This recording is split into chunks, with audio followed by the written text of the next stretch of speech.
what I'm going to do is cover a fair bit of ground at a fair speed. So bear in mind that each one of the slides I'm going to do, and it's not primarily slide-based, I'm going to talk over the slides, but each one of the slides is sort of almost the basis for a discussion and presentation in and of itself.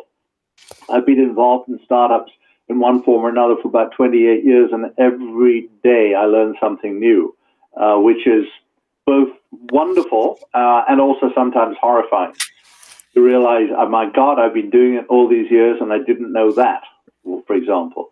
And yet at the same time, it shows that there is always a lot of depth and complexity to this whole thing. And there are a number of keys to the whole process, but what I'm going to do now is go through a number of slides and use those really as a basis for conversation. So, and the slides are not necessarily definitive. I just took some graphics and I'm using them as a basis for the conversation. The first step, which may seem obvious, is to have an idea. If you're interested in looking at startups, you have to have an idea. Now, I will tell you, the reason I put that in is that sometimes people come to me and say, I want to be an entrepreneur, but how do I get ideas? And quite honestly, I'm not sure how you get ideas. At least there are lots of books and lots of people who talk about ways to generate ideas. There are actually techniques to generate ideas. If, for example, you have someone you want to work with or a group of people, there are techniques for doing brainstorming and do idea generation and idea screening. And that, again, is a topic of a completely separate discussion in a way. But I think most of the people here have some kind of idea, if not necessarily fully baked. And fully baked, when an idea comes up, by the way, here's the other thing. Most ideas, when they first come up, are not suitable for success. They have to be worked on. They come up and they're imperfect, and they need to be worked on. They are worked on by a combination of input from other people, from personal experience. You have some perhaps what seems like a failure, and that often becomes a basis for a success later on. So ideas aren't fully baked, and they develop over time, often over a number of years. They change and morph, so that's fine. But starting off with is essential. Then you have to have a hunger to build a business here.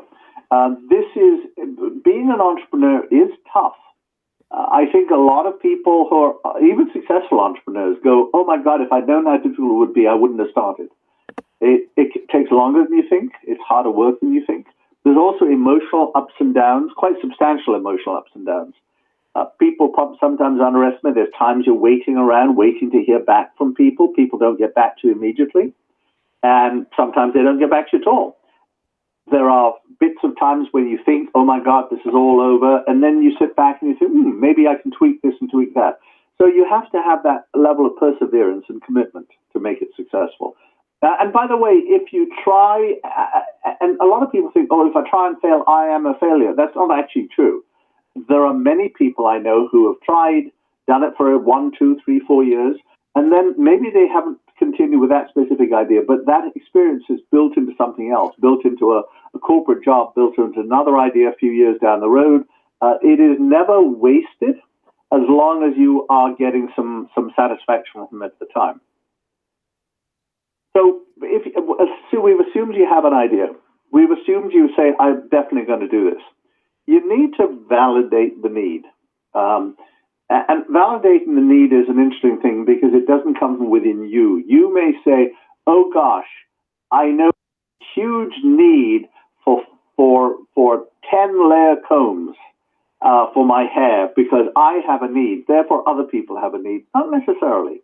Just because you think it's something there's a need, and maybe it is a need, maybe they don't know about it, you have to go out and validate it. You have to go and make sure that customers or consumers actually feel the need themselves. If they don't feel the need, then you're probably wasting your time. Now, by the way, they may not feel the need now, but maybe when you say to them, hey, have you thought of a 10-layer a comb?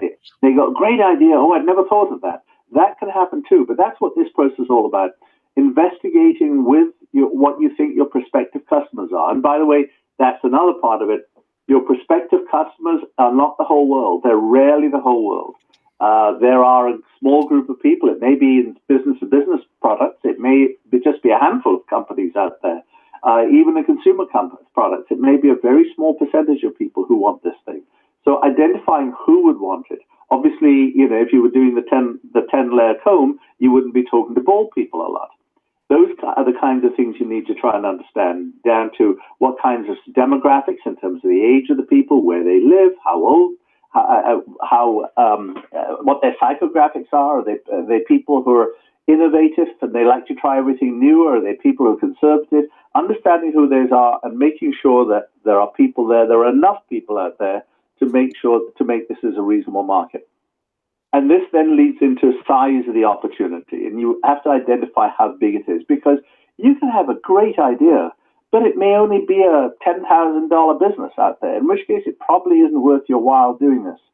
And there are different ways of doing this, and this really takes three methods rather, which is you take the top down, which is say total revenue in the current market, if there is a current market. And there always is a current market, even if the current market is, when people invented cake mixes, the current market then was people who bake their own cakes.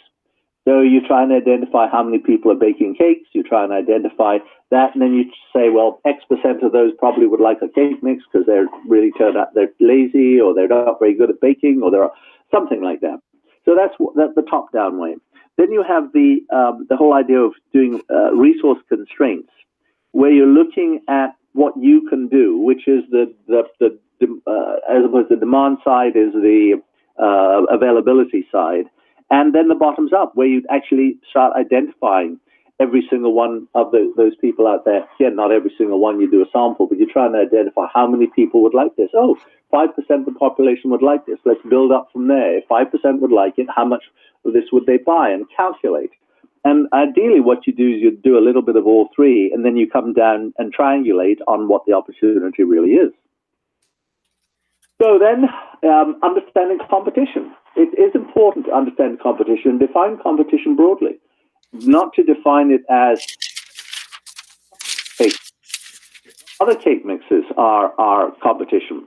So knowing your competitors is important to try and identify firstly who your direct competitors are, and that would be people who are doing chocolate cake mixes.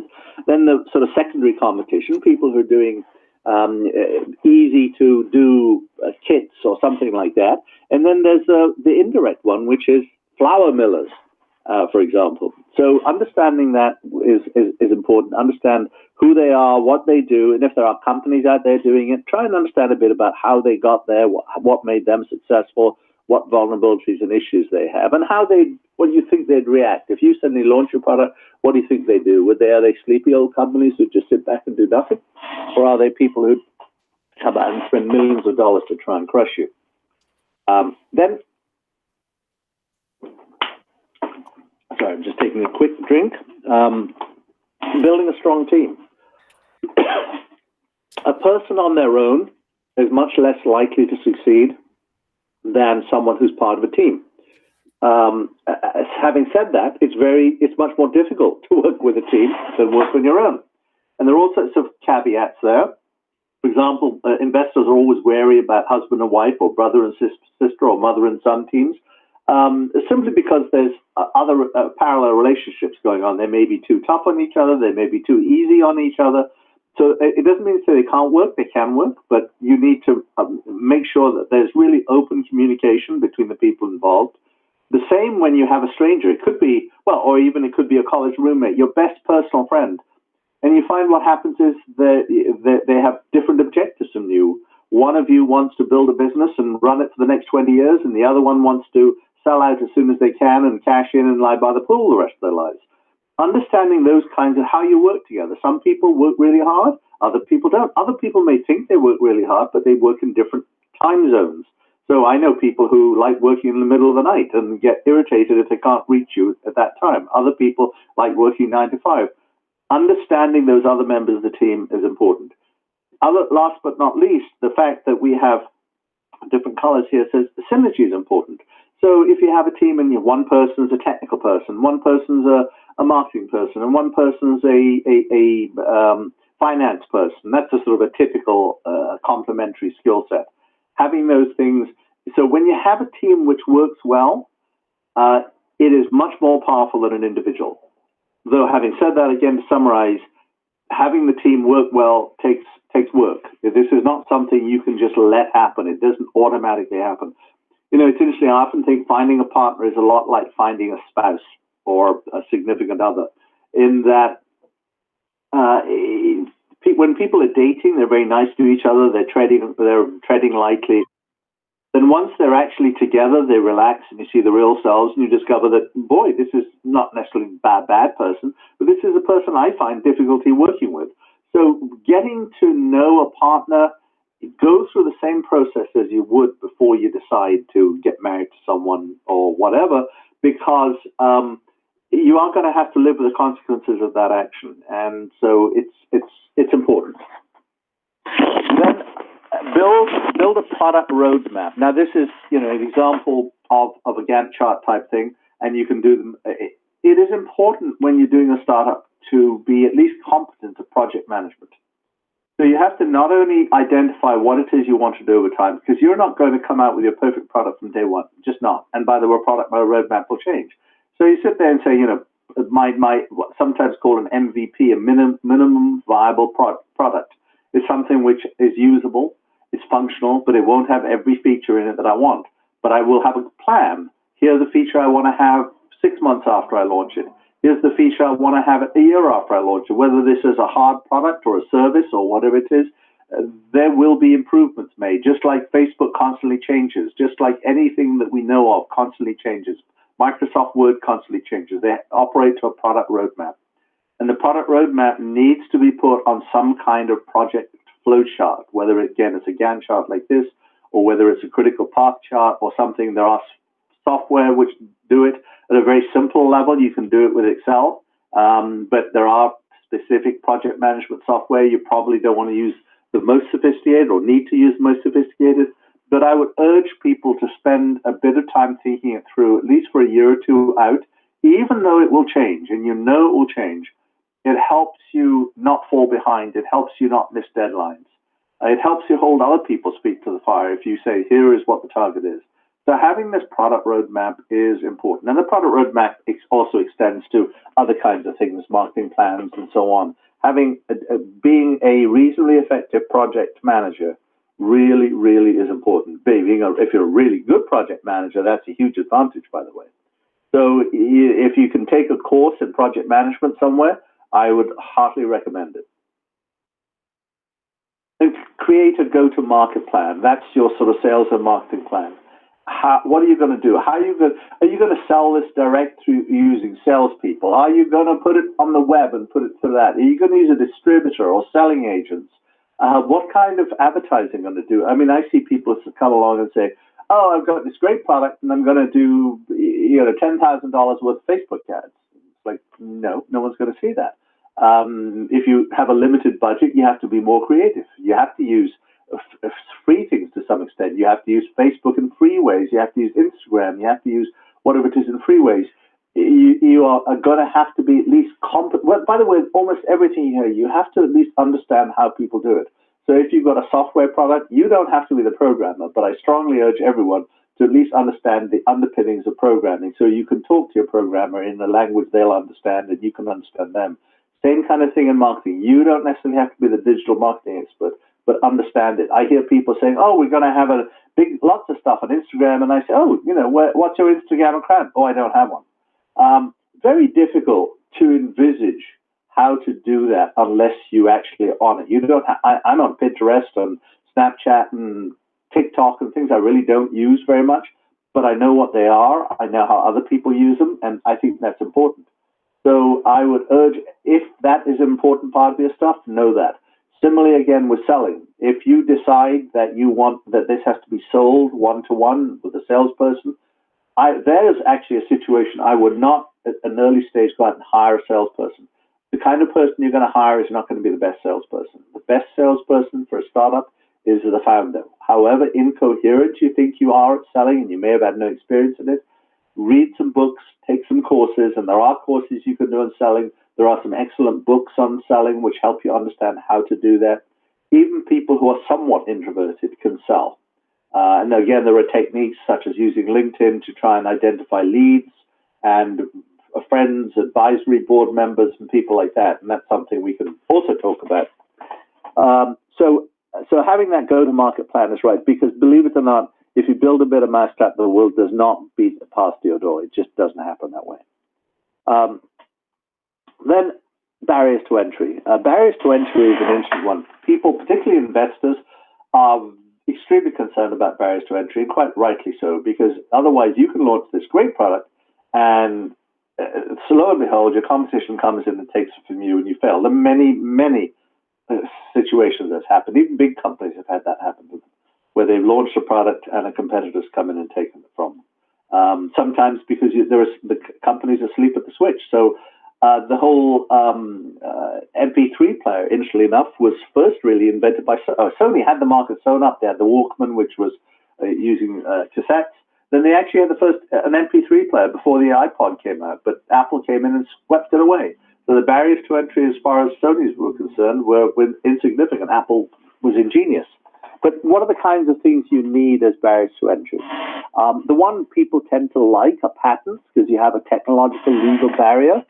Sometimes you will have a patent, and patents, again, are another whole topic of discussion. Other times you won't. Sometimes you make a conscious decision not to have a patent, because when you put a patent, you're also telling people what it is you do. Now, they can't do it the same way as you, but sometimes if it's a really worthwhile idea, they'll find a way around it, and they'll find another way of achieving the same thing. Some people decide just to keep it a trade secret. You just keep it, don't tell anyone, and you sign everyone who works for you for an NDA, and there are companies which operate that way. I mean, the actual Coca-Cola formula is not patented. It is a trade secret, and only apparently 3 people in the world know what it is, and if all three of them never fly in the same plane and all that kind of stuff. So another way is vertical integration, which is the efficiency of your operation, which, by the way, Coca-Cola also has. They have bottlers, so they make the syrup, and they have bottlers, and they own that channel. And vertical integration definitely helps you. Being first mover, what they call first mover advantage. If you're the first out there, you can maybe lock up a large share of the market such that no one else can come in after you. Again, sometimes that works, sometimes it doesn't. If you have another large company which may be smaller than you in that market, but they may be able to come in and still take that, but it is a huge advantage. In fact, sometimes being a fast follower, as they call it, which is the person who isn't the first mover but follows really fast before the first mover has got themselves properly established, can help, because you can see the mistakes they've made and get the bugs out. The geographical barriers. At one time, it was interesting, the Rockies were a huge geographical barrier. And even now, many of the consumer brands on west of the Rockies are quite different from the consumer brands east of the Rockies. So that's something to be aware of. When you go to California, you see different brands of all sorts of things. Foster Farms is the Purdue chicken of California, for example, and Purdue doesn't sell there in fresh form, and Foster Farms doesn't sell here because the Rockies were a very expensive barrier. So that can be one. Economies of scale, simply because you're big and you can do it cheaper than anyone else. That can help again. And then the brand loyalty. When you have a really strong brand, if someone comes in and says, we got a better cola than Coca-Cola, even if it actually is. I mean, Coca-Cola even found that out for themselves when they introduced new Coke, which on blind taste tests beat old Coke. But as soon as people said new Coke, everyone went, no, I prefer old Coke. And that was the power of the brand which did that. So if you can build that brand, and again, for a startup, you're not going to have the strength of brand that Coca-Cola does, but nevertheless, you can still, within your little sphere, initially create that loyalty. Another legal barrier to entry in general, I'll talk about copyright, which is a bit like a patent, but it's all part of intellectual property. And you've got to have all those things, copyright the things you've got, keep everything, understanding it is everything you have, and it's an important element.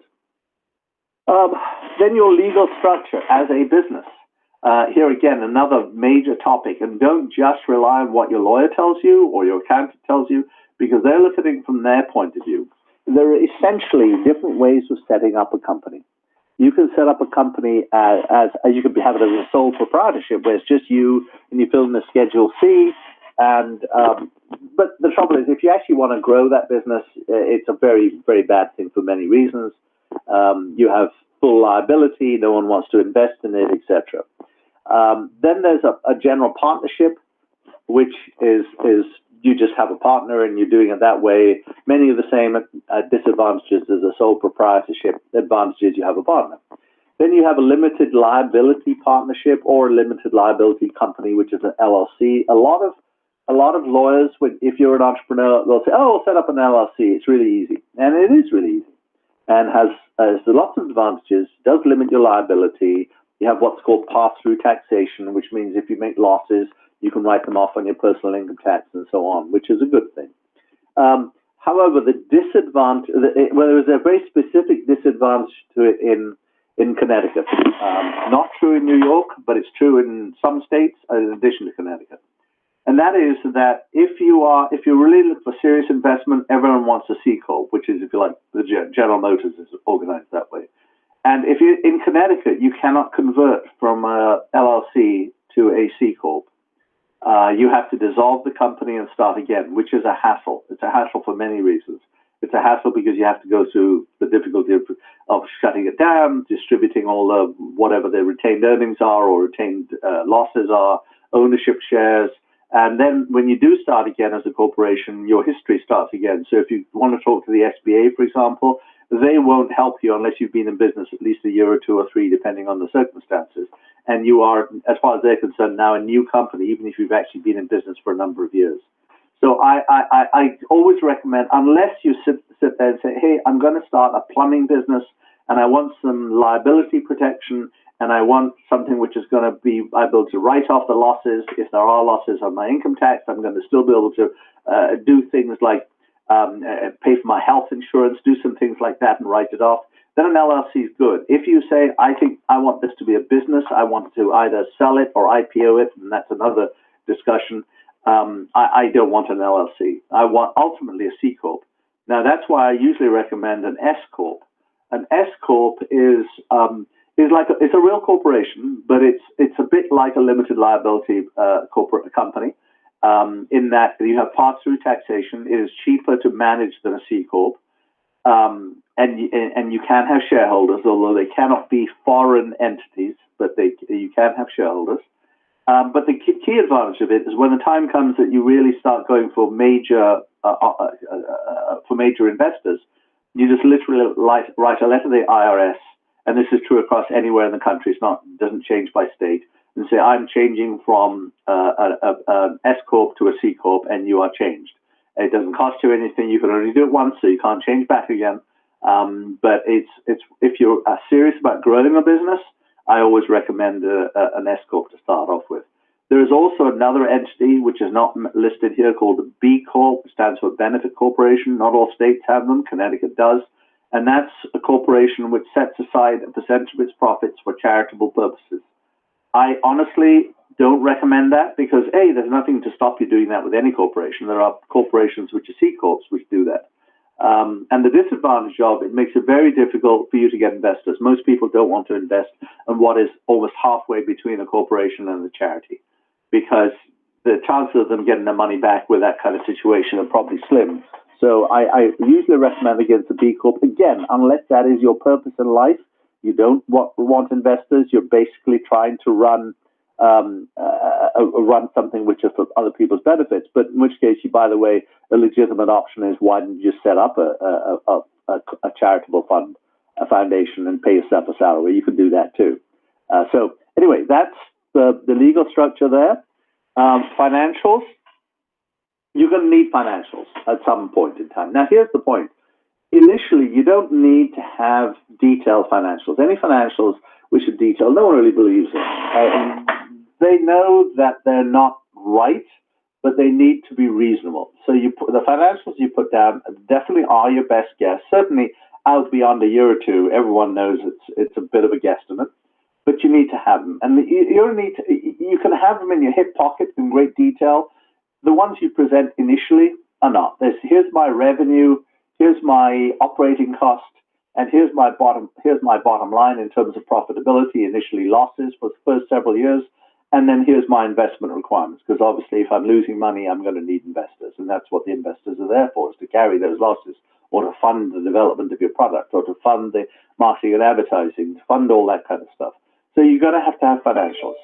financials, again, don't think these are ultra sophisticated initially, but they've got to give people, because bear in mind, you've now identified how big the market is.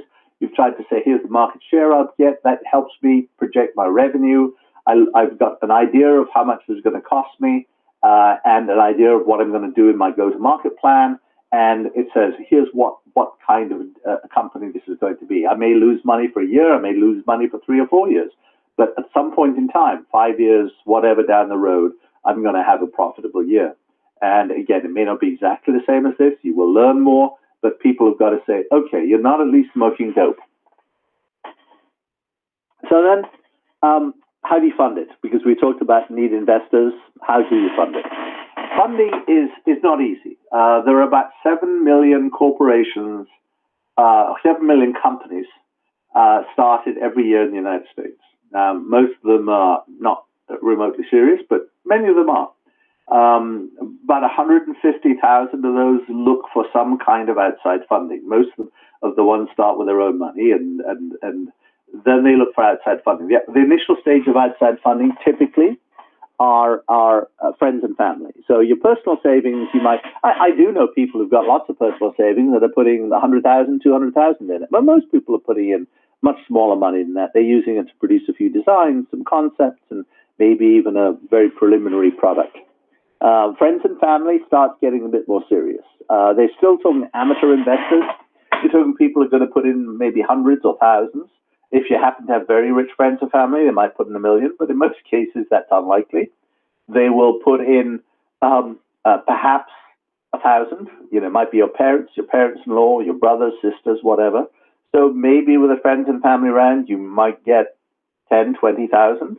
By the way, the one thing it doesn't talk about here are prizes. There are contests where you can win prizes. Connecticut has some too. I'm not quite sure what is happening now because of COVID-19, but there was a thing called the EIA Awards, which I'm sure will come back, the Entrepreneur Innovation Awards, where you apply for it, and typically about 30 to 40 companies apply. 10 are picked as finalists. You come and make a presentation. It used to be in person. I have a feeling it will be virtual. And then the judges pick 3, 4, 5 companies, and they award them $10,000. Now, you have to be for a specific purpose. It's not, I'm a good guy, give me $10,000. It's, I want to spend $3,000 doing a piece of market research, $7,000 developing a prototype. So there is a specific purpose, but you can get, that's another way of funding. The nice thing about that is it's what's called non-dilutive. In other words, you're not giving up any of your ownership when you get prizes. And there are some contests which are much bigger, much higher sums of money than that. There are also accelerator programs, which I've always had mixed feelings about, because yes, they give you money, but they take quite a lot of a share of your company. So they can end up owning 5, 6, 7% of your company for a relatively small amount of investment. But they can help you get more funding, and that's what the trade-off is. The really good ones are probably worth it, but most of the ones out there are not really good ones. Then there's crowdfunding, which again, it's not right for everyone. It's not right for most people, in fact. Crowdfunding is you put stuff up there. There are several platforms where you put what's in effect a little pitch deck or commercial. People subscribe to it. If you have a consumer product, you often, instead of giving them stock, you say, subscribe to my intelligent doll, and you will get one of the first prototypes. So that intelligent doll prototype might be worth $250, you say, but you put in $50 or $100 now, and you'll get one of the intelligent doll prototypes. Or if you have other kinds of products, you might give them stock. But that's again a mass market, usually amateur investors. There are a few crowdfunding things which are slightly higher scale, a bit more professional. That's something you might get. There are people in entertainment, like movies and so on, who've got 1 or 2 or 3 million. But in general, you get in 20 to 50,000, sometimes up to 100 from crowdfunding, if you get it. If you don't, by the way, reach your target, then you don't get anything, and no one invests any money, because the idea being that you needed this amount of money, and if you don't get that amount of money, they'd be wasting their money investing in it. Doesn't mean to say if they really love you, they can't approach you separately and offer to invest, but in most cases that doesn't happen. Then the next step beyond that are angels. Angels are, if you like, semi-professional investors. They're usually wealthy people. Some of them are people who've been successful entrepreneurs, and those tend to be almost professional. I mean, there are what they call super angels who'll put in huge amounts of money, but most of them are fairly small. Then there are the retired doctors and dentists who don't like to go to Las Vegas, but this is one way of doing it. And so they will, and there is an angel investor forum, for example, here in Connecticut. There are a couple of other groups in Connecticut. There are angel groups all over, typically between 30 and 100 people. And you apply to them just like you do others. If you get selected, you come in and pitch. If they like you, they will then go, and you pitch on the basis of what's called a pitch deck, which we'll come to. If they like you, they'll go, now they'll start, because these are semi-professional, they'll start doing a due diligence. They like to see you having what's called traction, which is getting at least a few paying customers, even if it's just, it depends on the product. But if it's a consumer product, it might be 20 or 30. If it's a business to business, it might be 2 or 3, but it's always more than one, because that one could be your brother-in-law. So they like to see that happening. They go through due diligence. Your presentation deck is always short. In almost any of these situations, and we'll come to pitch decks, but they're short. And that's your sales pitch. That's why they're called pitch decks. And so an angel groups can go anywhere from 20,000 up to $1 million. It's around here. It's probably typically a few hundred thousand. There are also funds like, for example, in Connecticut, there's Connecticut Innovations, which is owned by the state, which does have a program of matching funds. So if you can get up to 75,000 from outside investors, such as angels, they will do a match of 150, so you'll get 225. Now that again is an investment; it's not a grant or anything like that. It's in the form at this stage of what's called a convertible note. Again, there's a lot of stuff I'm going to skim over because it's that major topics in and of themselves. So instead of taking equity, instead of taking stock in your company, a convertible note is essentially a loan to you. So they're lending you $225,000, and you will pay 12% interest rate on it if you pay it back. It's typically, let's say, 2 years, but they hope you won't pay it back, because what they hope is that you'll be successful by then, and that will convert to stock. So it becomes stock. It becomes stock, and it's like, what's in it for them? Because 12% is not much, given it's a fairly high-risk investment. What's in it for them? So your idea is you're sharing the risk. Is they get a discount on that stock. So if they put in 100,000, they might get a 20-25% discount. So they're getting 125,000 value of stock, what they call the first priced round, so as soon as it's valued. So there's a certain amount of risk, because you could go belly up, or it could be only 12%, which is not huge, although something. Or as I say, they could make stock and they could make lots of money. So that we're talking that level. Then the next level is actually venture capital funds, and that's where we talk about Series A financing. And the average successful startup goes through several rounds, A, B, C, D, etc. And an A might be between 1 and 3 million. It could be more. B might be between 3 and 6, and so on. Some of the later stages could be 50, 60, a million. So you're going to sort of substantially ramp up. So you talk, if you like, the friends and family, your own money, let's say $1,000, $2,000. Friends and family, let's say 4, 5, 10, 20. Angels investing a few $100,000. Venture capitalists starting investing up in the millions. There are what they call early stage venture capitalists who will invest maybe $500,000, but typically they're investing a bit more by then. And then when they have what's called an exit. Now, by the way, I said there were 7 million new companies, but 150,000 or so get some kind of fundings, typically friends and families. About 35,000 get funded by angels. About 3,500 get funded by venture capitalists, and about 300 IPO or have an exit. Now, I'll use the word exit because IPO is initial public offering, going public. Very few companies actually go public. Usually what happens is they're bought by someone else, and that's still called an exit or a liquidity event, because that translates your company into cash. You now make money, whether it's someone buys the company or whether you go public. And going public, again, there are complexities range with that.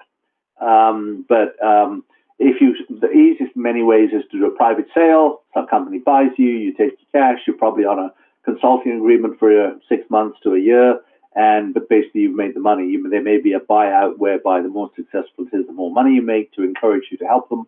But that's typically what happens. So again, to put it into perspective, while there are people who do very well, there are people who drop out. And by the way, a lot of the people that drop out are quite happy. They've learned something. Maybe they did sell the business to someone for a small amount of money. That's fine. By the way, Shark Tank is sort of an entertainment equivalent of what it's like going to an angel investor group. The angel investors sit there and you come in and pitch your point. As I said, it's a bit less entertaining than Shark Tank, but that's essentially what it is. And Shark Tank puts everyone, when you apply, they put you through a training process of several weeks to learn how to pitch, to learn how to do that. Most of the people who are presenting at Shark Tank were nothing like as good as that before they applied. They take people and train them, just like an accelerator does. And we talked about accelerators. Accelerator programs do that. They train people how to pitch, and they train people how to basically go and get decent funding, which is what Shark Tank does. Shark Tank, by the way, if you are picked to present, they take, I think it's 2% of your stock in order to do that, because otherwise people were applying, turning down all the money from the people there and getting funded by other people, and all for the cost of zero. So now they take 2%, whatever happens. Okay, a little bit of an overview again. People tend to focus on funding. People tend to say this is what it's all about. And to some extent that's true, but there are many steps. People will come to me and say, I have a great idea, how can I get funded? Well, you don't get funded on an idea, or rarely get funded on an idea. It doesn't say it never happens, there are always exceptions, but it's probably more typical, even among successful ones. Pandora made 300 in-person presentations before they actually got funded. That's, even among successful ones, probably more typical. 300 is a bit much, actually, because usually by then you've either given up or you've gotten funded. And that's the other thing. When you're at any of these stages of funding, you never know which meeting is going to be the one. You can go to, some people say, oh, it's really getting funded. I went to a meeting and they wrote a check immediately. Yeah, you just got really lucky. And then other people say, I was doing this for years before I got funded. Yeah, you were unlucky, even with a good idea, because it's somewhat subjective. Angels or venture capitalists don't invest in everything that comes along. They invest in very few. Even the very active VCs might only invest in 10, 15. Angel groups the same. They might invest in maybe half a dozen in a year. So there aren't that many who get funded. If you get funded by one of them, that's actually, or you've already made it through a pretty tough set of barriers. There's a whole set of things here which go through. I'm going to talk about the pitch deck, because the pitch deck is often the sharp end. It's what people see. You need to develop a great pitch deck. And to develop a great pitch deck, it's an encapsulation of your business plan. And so it doesn't mean to say you don't have a business plan, but you don't present your business plan, except to bankers. Bankers are the only people in the world who really want to see your business plan up front. That's if you've got some revenue and you're looking to borrow money, bankers get involved. And there are such things as venture debt and so on. So having a business plan is important, but no one's going to see the business plan until they're going through due diligence, if then. The pitch deck is what it's all about. And what a pitch deck is, it's probably no more than 12 slides. I've seen some as short as 3 or 4. I have seen 13, 14, but you're pushing it a bit. It's a 5 to 7 minutes to deliver, to present it. With usually what happens in these things, you get a few minutes to present it, then you get a 3-minute Q&A. And what you're trying to do there is get them interested. This is the thing with a pitch deck. They're not going to give you money on the pitch deck, except in very rare situations. But you're trying to get them interested. So they say, I want to know more. I want to go through due diligence. I want to understand and spend time with you and understand your business plan, understand your idea, understand all that kind of stuff. So in other words, you need to know that in order to do the pitch deck, but then you have to be compelling on that pitch deck. By the way, the one group of people who sometimes are a bit more emotional are what's called family offices. Family offices are very wealthy individuals or families who will often invest large sums of money. The thing is, because they're very wealthy, they tend to keep a low profile. They don't advertise. They're scared their kids will get kidnapped, which does happen. And usually that's word of mouth stuff. So making sure you're known. People go, well, why should I present at such and such a thing when I probably won't win? Well, A, you don't know that you're not going to win. But even if, and people say, oh, the prize is only $1,000. Why should I do that? There are some local contests where you have very modest prizes. What you're hoping for is someone sees you and either is with a family office or knows someone in a family office, because family offices pay for tips. It's a bit like scouts in sports and professional sports. If you have a really good lead and you have a connection with a family office, and there are people who do that, and family offices have people they send out to say, if you find something, let us know. So getting out there is good. And there are, again, other mechanisms. There's a thing called GUST, which is one mechanism. There's Angel List. There are several mechanisms. Getting out there is a good thing.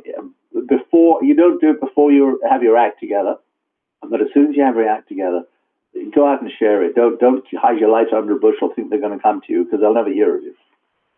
So anyway, you deliver that there, and basically with these things, you have a relatively few words, lots of pictures and graphics, voiceover. I mean, one of the things Steve Jobs, who was one of the great presenters of all time, did, he used to put up one picture, one, and he'd talk for half an hour or an hour over that one picture, and he'd have people gripped. Look at a TED Talk. A TED Talk, well, again, typically someone talks for 14 minutes, and it's all the words you use. You want people to focus on you. You want people to listen to you, which is a reason not to have a big pitch deck or to have lots and lots of words. You do not want people reading that pitch deck. If they spend too much time reading that pitch deck, they're not listening to you, and you want them to listen to you. Because one of the key things of a pitch deck is going to be the credibility of you and your team.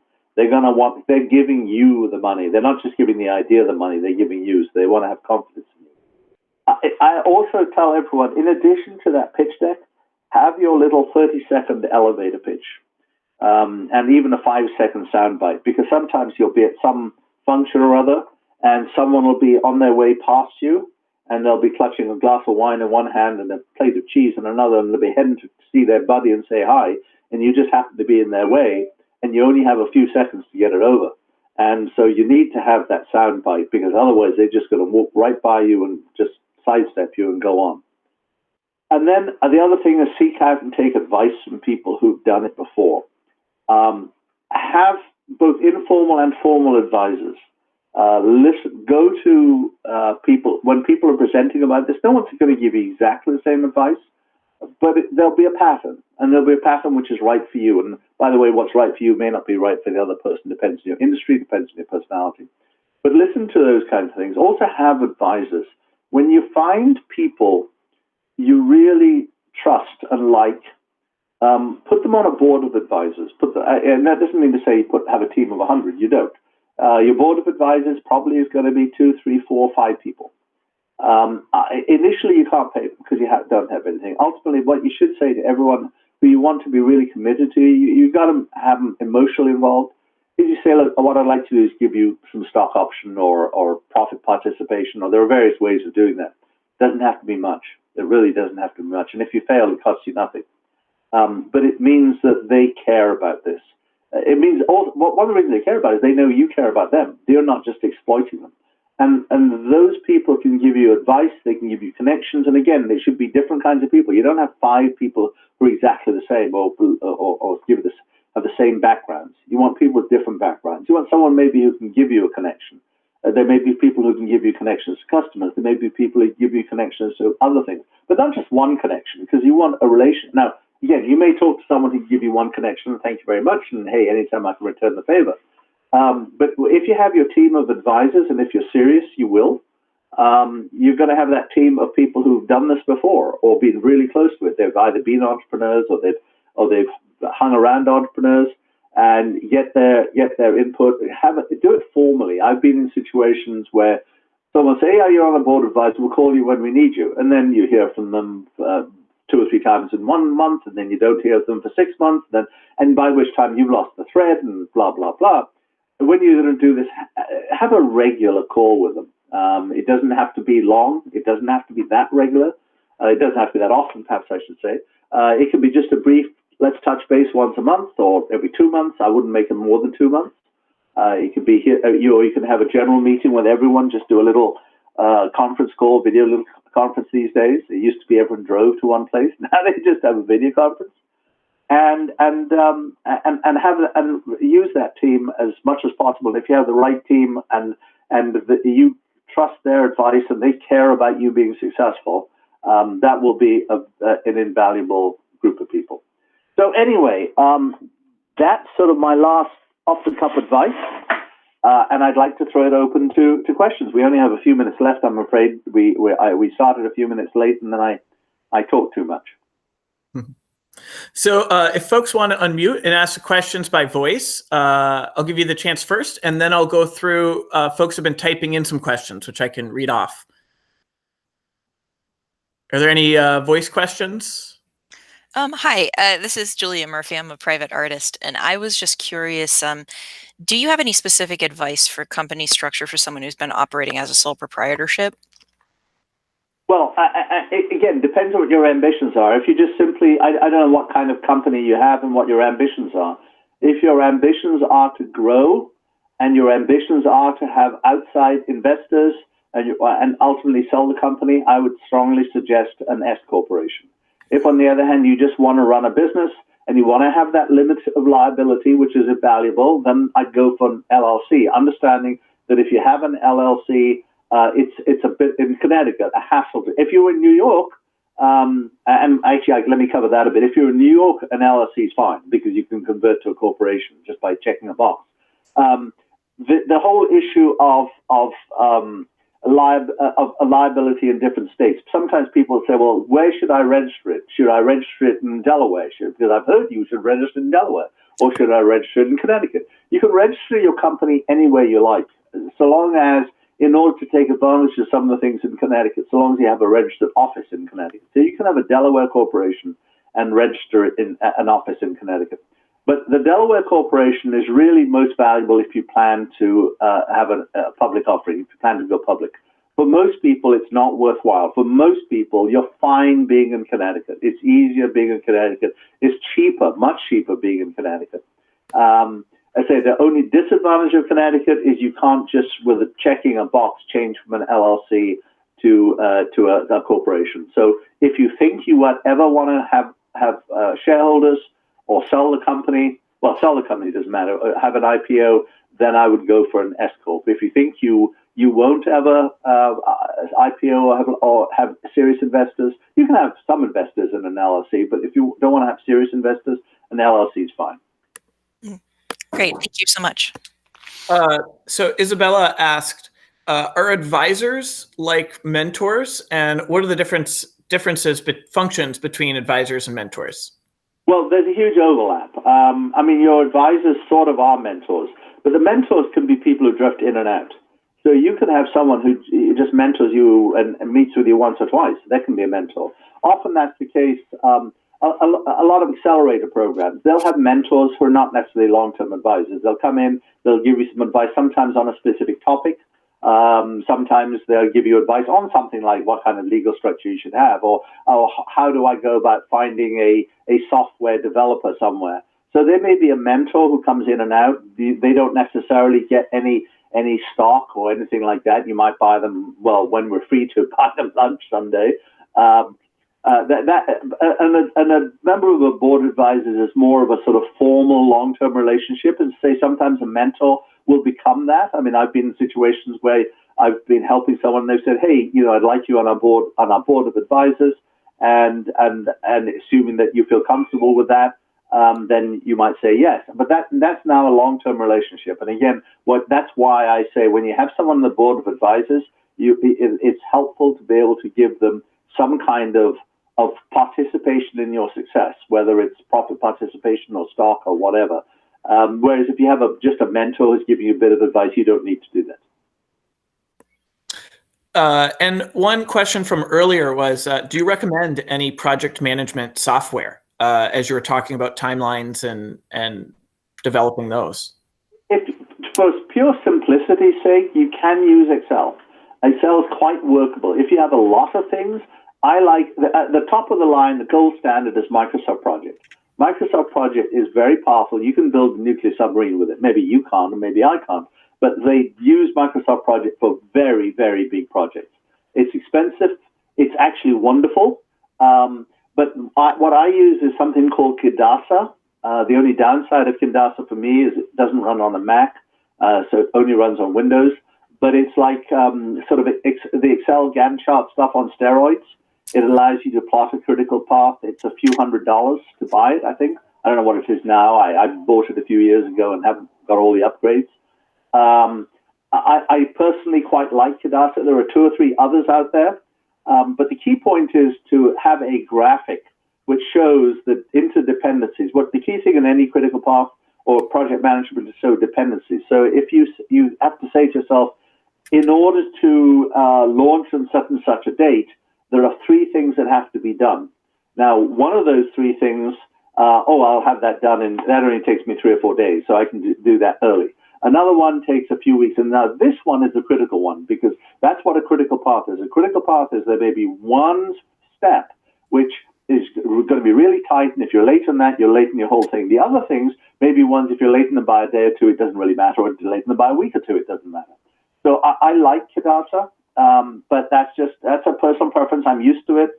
But I would, if it's simple enough, Excel is quite workable. Great. So that's the questions so far that have been added to the chat. There's also a couple of comments just thanking you for taking the time and saying that this was very, very helpful. So I'll give folks a last opportunity to ask any questions. But if there aren't any, we'll thank you for your time and your advice. And any of you are welcome to contact me. You can email me at, it's really simple, richard@guha.us. I should have had that up here now, but you're welcome to just email me. I'm happy to chat to anyone if you have further questions. And because as I said, I'm being fairly general here, and the more I know about your specific circumstances, the more specific I can be. Isabella, did you have something to say? I think you were piping in. Yeah, I did, but I don't want to hold him up. I could just send him an email. Whatever. I mean, I'm here, or you can email me. Yeah. Okay. Well, I was just curious. So I'm Isabella Manges, and I right now run as an entrepreneur, as a sole proprietor. And I've been thinking about creating a startup on different products that I already am planning for my business, but I don't want to like put all my eggs in a basket, if you will. So I'm wondering if I could still continue to run as an entrepreneur, but just open a separate corporation for a specific product. What are your thoughts on that? Absolutely. Nothing to stop you doing that. And as I say, the big problem with being a sole entrepreneur is you are wholly and solely legally liable for anything that goes wrong. So there's nothing wrong. I mean, I know lots of people who've got 2 or 3 or 4 separate companies. And by the way, one might be an LLC and the other one might be an S Corp. If you say, well, this one I'm going to look to get investors in, so I might make it a corporation. This one I'm not going to really look for investors in, so I'll make it an LLC. You can set up any way you like to do that kind of thing. To me, a sole proprietorship is kind of a scary, dangerous thing. Plus, in addition, you don't get all the tax benefits. When you're filling in a Schedule C, you don't get full tax write-offs for everything. So there are a number of things where if you have a corporation of any kind, I'm not sure about, I think probably even an LLC too, but certainly an S or C Corp. C Corp you get double tax, but it doesn't really matter if you're losing money. But if you're making money, you pay corporate tax and you pay personal income tax. But there are advantages to it as well. Otherwise, it wouldn't do that. But I would say that your tax situation would probably be better with either an LLC or an S Corp, because again, there are some things you can write off as a corporation, which you can't on a Schedule C. Okay, thank you so much. Great. Well, I think that answers the questions we had. And thank you so much, Richard, for taking the time to talk with us and give us a quick and thorough overview of the process. Well, thank you, Jao, for inviting me to talk. It's been interesting, and I'm always happy to do it. Thank you so much. Thank you all. Bye-bye.